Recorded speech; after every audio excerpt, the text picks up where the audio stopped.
대출이 풀리기 시작했습니다. 하나 같은 경우는요 다주택자가 가능합니다. 전세가가 지금 상승하고 있습니다. 2월부터는 달라질 수 있는 여지들이 저는 있다고 생각을 합니다.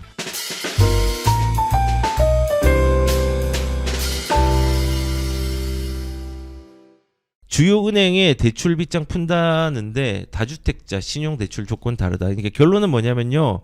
2025년 1월 1일부로 대출이 풀리기 시작했습니다. 제가 뭐 이제 저번에도 얘기를 계속했죠. 대출이 풀렸는데 모든 은행의 대출이 풀린 게 아니라 조건들이 다 다른데요. 지금 하나은행이 제일 좋은 것 같아요. 지금 보면은 대출 기간은 국민은 40년에서 30년으로 유지를 했고, 그 다음에 신한은 또 마찬가지. 그다음 우리 농협도 40년 30년 유지를 했는데 하나는 변동이 없습니다. 그리고 그 여기 보면은 MCG라는 게 있는데 이게 그냥 그겁니다. 그 담보 대출을 할 때 동시에 우리가 보험에 가입을 하잖아요. 그 보험에 가입을 해서 그 소액 임차 보증금에 대해서 보호하기 위해서 요것들을 보증을 해줍니다. 그래서 우리가 대출을 할 때 이 MCI라든지 MCG에 대한 부분들의 금액을 빼고 대출을 받는 금액입니다. 그럼 결국은 요거에 대한 부분들을 적용을 받냐 안 받냐에 따라서 대출 금액이 서울 같은 경우는 5천만 원이 빠지냐 안 빠지냐 이게 결정이 되는 건데 요 부분들은 다 공통적으로 이제 가능하게 되어 있습니다. 그런데 다주택자 주담대 요거는 어떻게 되느냐? 국민은행은 매도를 해야 1주택자 매도를 해야지 주담대가 되고 신한도 매도를 해야지 이제 대출이 되는데 하나 같은 경우는요 다주택자 가능합니다. 그리고 신용대출 한도도 제한이 없고 그 다음에 우리가 이거는 모든 그 상담사죠. 대출 모집인 취급 상담사가 작년까지 하반기 안 됐잖아요. 근데 이것도 이제 다 가능해져서 이제 대출이 조금 원활하게 상반기에는 이루어지게 됐습니다. 지금 보시면은 상담사가 뭐 이 가능한 게 뭐가 원활하게 되는 거냐라고 얘기할 수 있지만은 상담사 역할이 중요합니다. 왜냐하면은 대출은요 은행 창구나 요런 데서 이제 그 대출 상품을 파는 거는 거의 20%밖에 안 됩니다. 나머지는 상담사들 거의 80%를 상담사들이 소화를 해요. 그렇기 때문에 여기에 요런 그 5대 은행에서 대출에 대한 부분들이 지금은 완화가 되고 이제 총량에 대한 부분도 풀렸고 영업을 재개해 가지고 경쟁을 해야 되기 때문에 대출 금리들 그중에서 가상 금리들도 조금은 빠지는 양상들이 이제는 1월 달 중순 말 이제 2월 달 되면서 좀 나타날 겁니다. 그래서 대출이 안 된다 해 가지고 이제 그냥 마냥 넋놓고 있지 마시고 우리가 이제 또 방향을 잡을 수 있는 여건들을 이런 걸 보면서 한번 살펴보는 것도 이제 필요하다 생각합니다. 이 완화의 방향성들을 따라가는 게 저는 중요하다 생각합니다. 그리고 제도적인 완화도 좀 있는데 걱정을 했던 게 둔촌주공 같은 경우도 대출 한도들이 되게 작았습니다. 근데 지금 KB에서는 3천억 증액이라고 했는데요. KB만 6천억이지 총 합치면은 한 1조 5,500 정도가 돈이 이제 한도가 증액이 됐습니다. 그래서 KB가 3천억에서 6천억 정도로 이제 둔촌주공에 공급을 하고 농협이 2천억에서 한 4천억, 그다음 우리은행이 1천억에서 1,500억 이렇게 해서 거의 5대 시중은행에서 둔촌주공 잔액이 원래는 얼마 안 됐는데 한 6천억 정도나 늘려가지고 이제 어느 정도 1조 이상의 돈들이 이제는 풀릴 예정입니다. 그래서 우리가 여기서 느낄 수 있는 게 뭐냐면요. 둔촌주공은 파급력이 되게 큽니다. 그리고 이거를 조금 더 확장해서 보면요. 거래가 국가적으로 안 되고 이게 대출이든 세금이든 문제가 생기면요. 이것들을 풀 수 있는 방법들을 제도적으로 할 수밖에 없습니다. 지금 둔촌주공처럼. 그래서 우리가 좀 중요한 게 규제의 시그널도 이거는 우리가 이거를 또 방어를 해야 되지만요. 완화의 시그널에 따라서 우리가 어떤 식으로 또 시장을 좀 바라봐야 되는지도 생각을 해야 됩니다. 그래서 2025년도는요. 사실은 금융에 대한 부분들도 완화들이 좀 많이 되거든요. 그래서 대출의 중도상환 수수료도 50%가 인하가 됩니다. 1월부터 시행이 됐습니다. 그리고 신상화 대출에 대한 소득 요건도 완화가 되고 그리고 이제 조금 아쉬운 거는 스트레스 DSR이 7월 1일부터 3단계가 실행이 되기 때문에 이때는 대출이 축소가 되지만은 금리 인하와 결합이 되고 이제 가상금리가 낮아지는 거와 결합이 되면은 이것도 영향이 생각보다는 덜할 거라고 저는 생각합니다. 그리고 2025년도에는 또 우리가 좀 주목해야 되는 부분들이 있습니다. 그게 뭐냐면요. 전세 상승에 대한 선행 지표들을 좀 주목을 해야 됩니다. 이게 무슨 말이냐?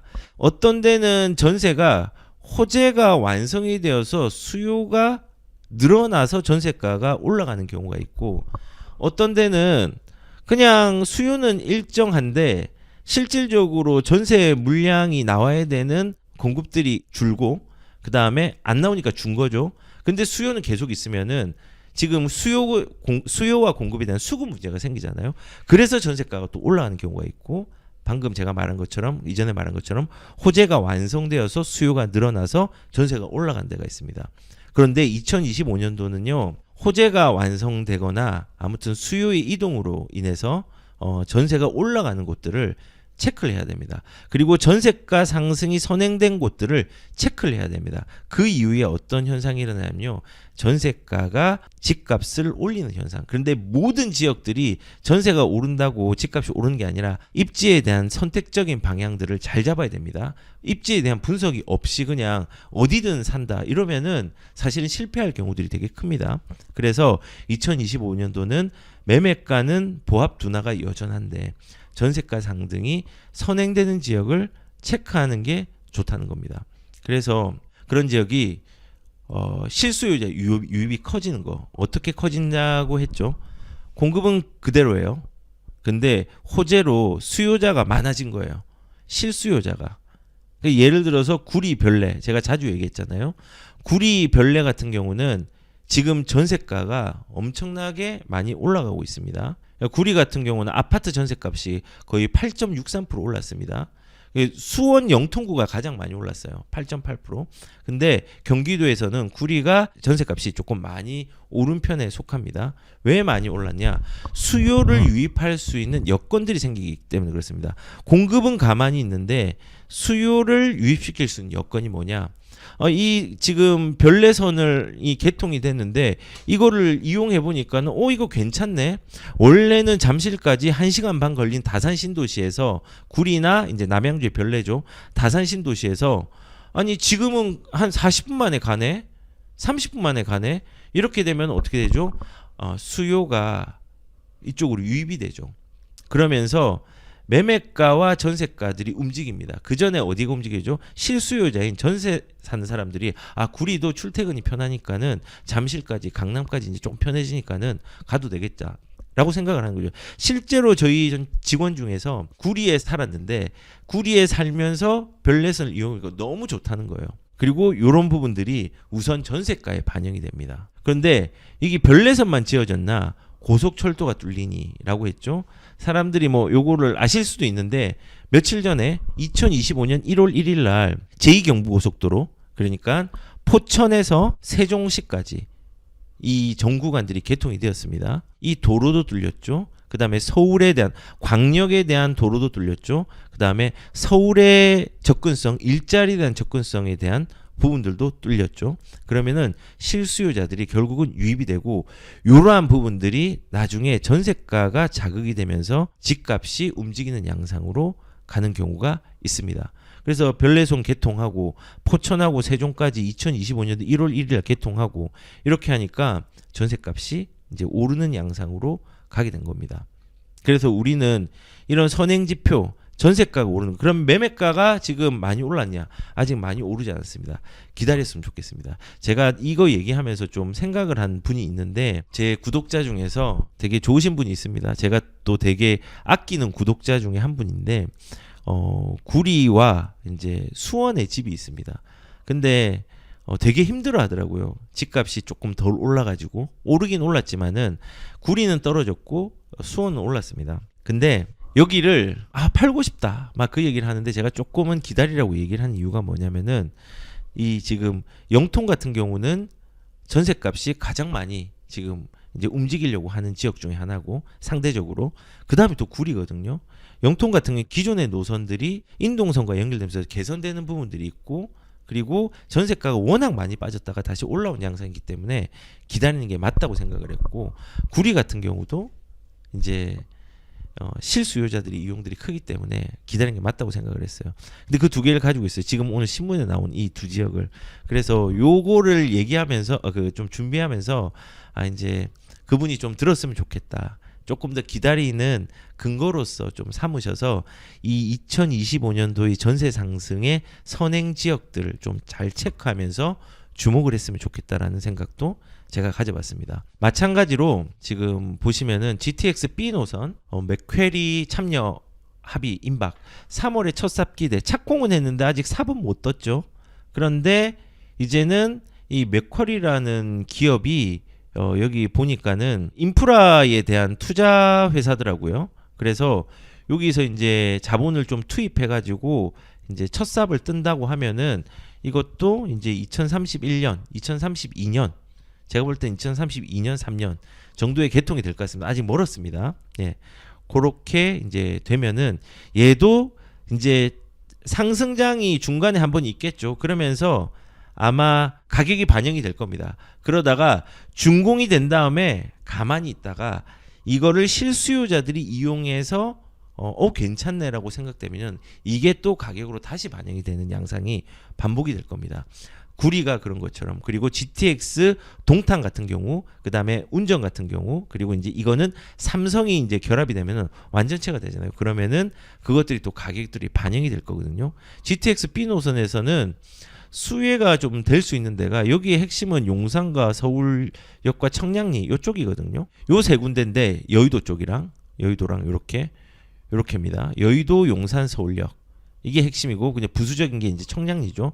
BC 노선이 들어가지만은 그래서 여기랑 연결이 되는데 가장 수혜지는 저는 개인적으로 인천 시청역하고 송도하고 부평 여기 종합운동장 요쪽들이 종합운동장도 개발 사업들이 일어나잖아요. 그린벨트 해제하고 공업 지역들 해제해가지고 개발 사업들이 일어나서 요 지역이 이제 좀 수혜를 누릴 수 있는 지역이고, 그리고 뒤쪽으로 가면은 저는 마석은 인프라가 안 좋아서 잘 모르겠습니다. 평내어평도 좋긴 한데 인프라가 그렇게 좋진 않고 제일 이제 수혜지는 이제 별내가 또 되겠죠. 별내 같은 경우 GTX 들어오죠. 별내선 들어왔죠. 그리고 이제 이번에 그 별내 쪽 인근에 또 아까 말했던 포천하고 세종시랑 연결되는 제2경부고속도로 포천 세종 간의 고속도로가 2025년 1월 1일 날 개통이 됐죠. 그래서 이런 지역들이 이제 좀 수혜를 누리지 않을까 생각이 듭니다. 아니 그런데 인천은 끝까지 수혜를 누리고 요 마석 평내어평은 수혜를 왜 못 누리느냐? 누리긴 하지만은 특히 마석 같은 경우는 인프라가 되게 많이 부족합니다. 뭐 이제 이걸 통해서 개발이 될 수 있을지 모르겠지만은 우선은 저는 수혜지 중에서 가장 큰 수혜는 요 청량리 서울역을 기준으로 위쪽은 왕숙 뭐 이제 별내 요쪽이고 아래쪽은 인천 쪽이다. 이제 그렇게 생각이 듭니다. 요것도 아까 말한 것처럼 실수요자들이 이용하면서 전세가들이 움직이고 매매가를 자극하는 양상으로 갈 수도 있고, 상승장이면 어떻게 되느냐? 전세 상승 이전에 매매가가 먼저 움직이는 양상도 있을 겁니다. 그런데 이제 뭐 지금 2025년도를 얘기를 하고 있으니까 2025년도는 호재가 완성되거나 혹은 호재 없이 공급은 가만히 있는데 수요층들이 공급이 가만히 있고 수요층들이 이동을 하면서 가격들이 올라가는 양상도 수급 불균형으로 일어나는 양상들이 생길 수 있잖아요. 생길 수 있으니까 이런 부분으로 전세가가 만약에 올라간다고 하면은 그런 선행 지역들을 체크를 해가지고 올라간다라고 하면은 좀 주목하고 2025년도는 가는 게 좋을 거라고 저는 생각을 합니다. 자, 그러면은 아까 말한 것처럼 매수세가 아까 호재 완성으로 수요가 늘어나서 전세가 올라가는 곳이 있고, 그 다음에 매수세가 위축되어서 전세가 수요로 이동하는 경우가 있는데 그럼 전세가가 상승하겠죠. 이제 이런 겁니다. 부산 같은 경우는 지금 매매세가 위축됐어요. 그런데 전세의 수요는 많아요. 왜냐하면 매매가 위축돼서 여기의 수요가 전세로 옮겨갔거든요. 전세가가 지금 상승하고 있습니다. 전세가가 상승하고 지금 뭐 좀 안 좋은 지역들은 떨어지긴 하지만은 지금 특히 이제 전세가가 움직임이 좀 좋으려고 한 데가 학군과 생활환경이 좋은 곳, 그리고 뭐 연제구라든지 수영구 같은 경우에서 조금 오름세가 좀 있습니다. 근데 되게 재밌는 게 서울 같은 경우도 학군, 신축 그리고 재건축이 물건들이 가격의 움직임들을 좀 견인을 했잖아요. 근데 부산도 지금 학군과 생활 환경이 좋아서 전세 수요가 몰리는 지역들 중에서 하나가 이제 수영구 쪽, 그 다음에 연제구 같은 경우는 학군이 아주 좋다는 아닌데 연제구도 이제 전세 가격들이 좀 움직이고 부산의 전세는 반년째 상승을 하고 있습니다. 전부 다는 아니지만요. 그래서 부산도 얼마 안 남았다 생각합니다. 뭐 그 얼마 안 남은 게 1년이 될지 2년이 될지 모르겠지만요. 우리는 부산이 이제 죽었다라고 많은 사람들이 생각을 하지만은 부산도 죽는 지역은 있습니다. 근데 모든 지역이 죽지는 않습니다. 사람들이 선호하는 지역들은요. 반드시 다시 치고 올라올 수 있는 가능성들이 크다는 것들을 잊지 말고 지금 부산의 전세가 움직인다라는 부분에 좀 주목을 하는 게 필요하다는 겁니다. 울산하고 여기는 동조화 현상이 일어나거든요. 울산도 전세가 올라서 매매가에 조금씩 일부 반영이 됐잖아요. 부산도 그렇게 될 거고 지금은 전체적인 시기로 시국적인 문제와 이제 탄핵 국면이잖아요. 그다음 대출 규제에 대한 부분들이 조금은 거래량이 아직까지 반영이 안 된 상태지만 1월부터는 조금 달라지고 2월은 또 더 달라질 겁니다. 1월까지는 조금 안 좋겠지만 2월부터는 더 달라질 수 있는 여지들이 저는 있다고 생각을 합니다.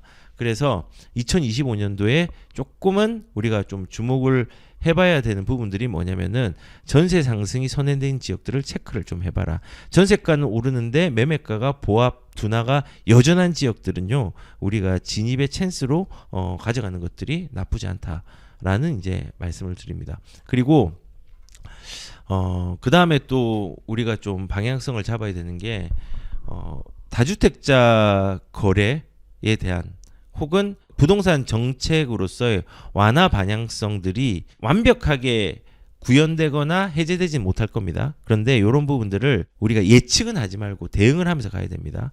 그 방향성의 틈새들이 항상 있거든요.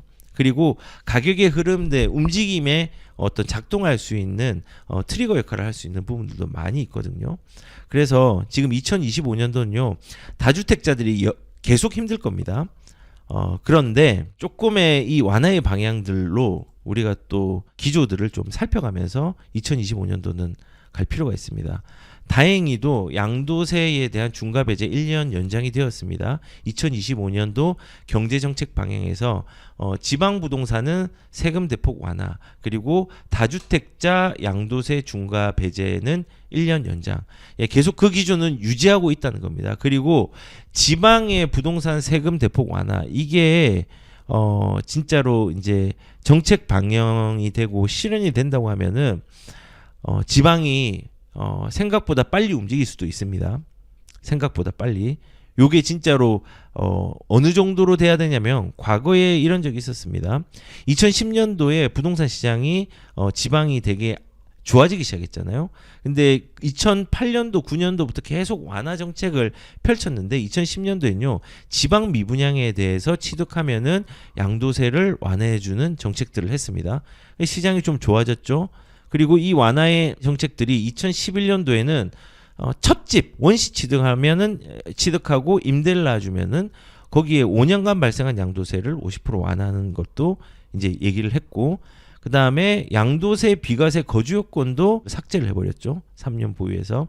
그리고 강남 3구 해제하고 2주택 이상의 그 중과 장특공 적용하고 비과세 요건 보유 3년에서 보유 2년으로 다주택자 양도세를 어느 정도 완화를 해주고 2012년도에 양도세 완화 계속됐죠. 미분양 주택 취득 시에 60에서 100%를 양도세를 또 완화해주고 DTI 완화 2012년도 해주고 2013년도에 또 생애 최초 구입자 취득세 감면 취득세가 원래 2%였는데 이거를 계속 그 우리 양도세 인하 그 양도세처럼 이제 1년 단위로 계속 인하를 보류를 해주고 있다가 2013년도에 박근혜 정부가 들어오면서 2%를 1%를 해줬습니다. 이때부터 가격들이 움직이기 시작했고 본격적으로 움직이기 시작한 게 2014년도 대출 완화입니다. 그래서 지금 이렇게 다주택자에 대한 부분과 지방을 건드린다는 거는 이제 시장의 흐름들을 좋게 거래를 좀 좋게 만들려고 하는 흐름이 있습니다. 지금은 너무 편중되어 있잖아요. 그래서 정책적으로 다주택자 중과 배제를 1년 연장하고 요것들의 기조를 유지하는데 정책 기조가 보수 쪽으로 가면은 사실은 이것들을 이제 출구 전략들을 펼칠 수 있을 것 같다라고 생각이 들지만은 뭐 모르겠습니다. 이건 아직. 그런데 이런 걸 연장을 했다는 거는 그 기조는 유지하고 있다. 그리고 지방 부동산의 세금은 대폭 완화를 한다는 거는 지방의 이제 움직임들을 편중된 수도권의 거래가 편중된 부분들을 지방으로 좀 이동시켜서 하려고 하고 있다라는 부분들이 우리가 좀 이 방향성을 따라가는 게 이제 중요하다는 거죠. 다주택자 완화 그리고 지방에 대한 완화.